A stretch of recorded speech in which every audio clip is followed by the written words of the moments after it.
Hey everybody, this is Drew. Welcome back to my channel. So in this video, I'm going to finish building the Hellcat, and I put a gloss coat on, and here I'm putting on the decals. And the decals went down pretty well.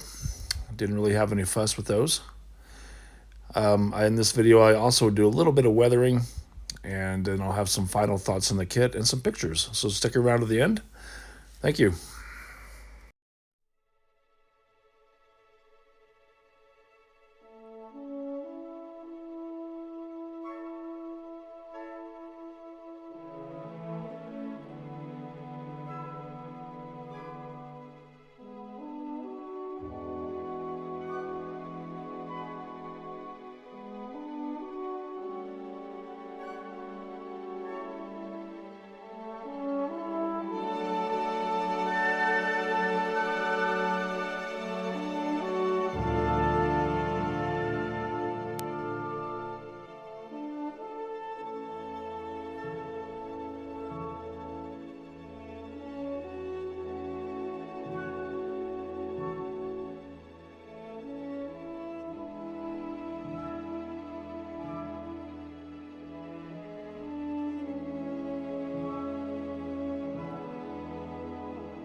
So I'm going to use some Solvaset, and it worked pretty well.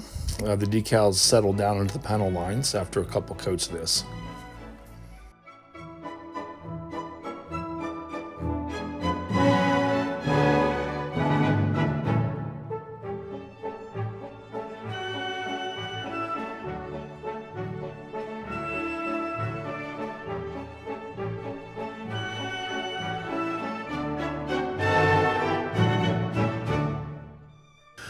So I mixed the black and light dirt Flory clay base washes to get a light gray, and it didn't work as well as I wanted to. I think maybe the issue is I used a gloss coat instead of a semi-gloss coat, and it doesn't stick as well on gloss as it does a semi-gloss coat. So I actually ended up taking a lot of it off when I did the removal process, and well, just didn't work out too well this time.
So now it's time for the final assembly. So I'm putting on the pitot tube, got to install the antenna mast, the drop tank, and the propeller, and everything will pretty much be done.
All right, guys, I went ahead and finished it up, and I put the windscreen and the canopy on, and just added a few little bits and bobs, the drop tank on, and then gave everything a kind of a semi-gloss, half matte varnish, and I put an antenna on using Easy Line, which I think I need to get one that's a little bit thicker. That's kind of hard to see. But overall, it's a decent kit. It goes together well. It is sort of inaccurate in places. Obviously, the cockpit area, this is way too fat.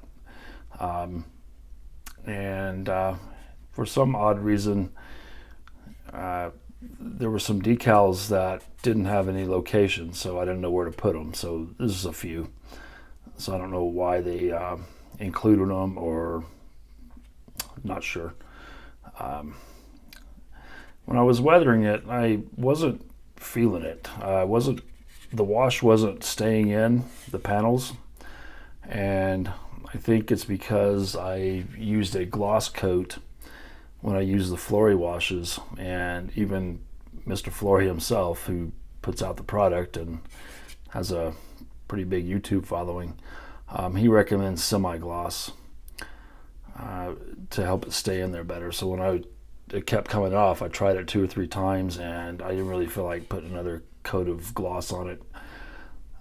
So I did leave this. There are some, things left in the panels, and I think it might be a little bit more realistic that way, because not everything weathers evenly. So I'm gonna live with it. I like it like this. I did add a little bit of exhaust staining up here. I toned that back as well. I wasn't liking the look of that. But yeah, some more exhaust stuff down here. But I kind of lean against heavily weathering my models. It's just like them, I guess, kind of museum quality, to be honest with you. So you can build it the way you want. But I do like the fading effects I have on the wings and on the fuselage.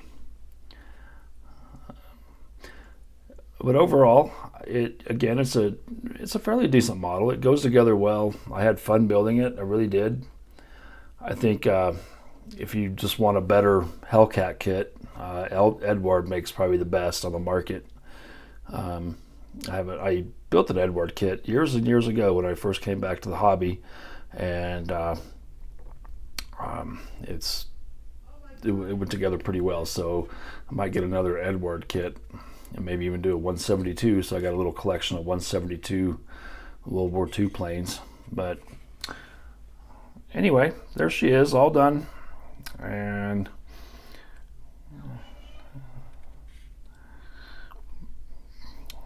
okay, well, I want to thank everybody for watching, and give me a thumbs up or any tips you might add. If you are inclined to subscribe, I'd really like that. That would make me feel good. I appreciate all my subscribers, and if you're new to the channel, please consider. All right, I have a few little slides coming up, and I'll see you on the next build. Take care, everybody. Bye-bye.